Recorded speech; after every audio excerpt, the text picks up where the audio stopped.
You may remember this woman, 46-year-old Melissa Hernandez. She was a mother of three. Her life was tragically cut short nearly a week ago. Her body was found last Friday at a home on Cruz Street. The man charged with her murder is Hector Davila. Tonight, we are learning more about that case and a previous murder conviction of Davila.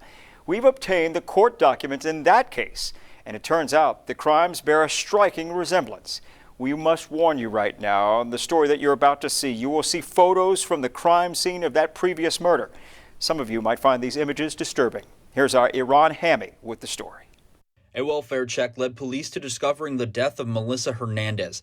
The arrest affidavit states she had been living with Hector Davila for a month or two as his home health care provider. Also, according to testimony in that affidavit, Hernandez's family says Davila was obsessive over his health caretaker and acted like a jealous boyfriend.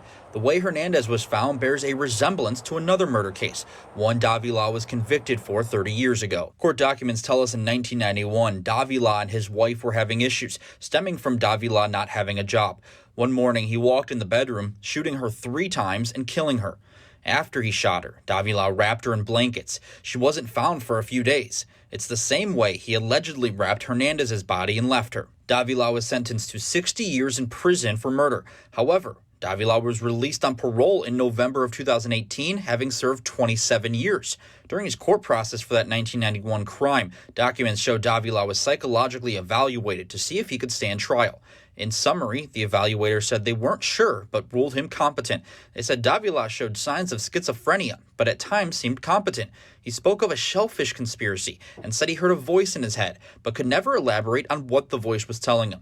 The evaluator said they believed he said these things to build a case for insanity. The judge in his 1991 case requested Davila get psychiatric help while in prison, but it's unclear if that happened. We reached out to the Texas Board of Pardons and Paroles to ask why Davila was released early when he must serve half his sentence before eligible. They said the statute at the time of his crime said he only needed to serve 1/4 of his sentence. Davila was denied parole 8 times before they approved him in 2018. A stipulation was added that he complete a 3-month treatment program to be released. Reporting in Corpus Christi, Iran Hammy, Chris 6 News. Davila is charged with murder in the death of Melissa Hernandez. He is currently being held at the county jail.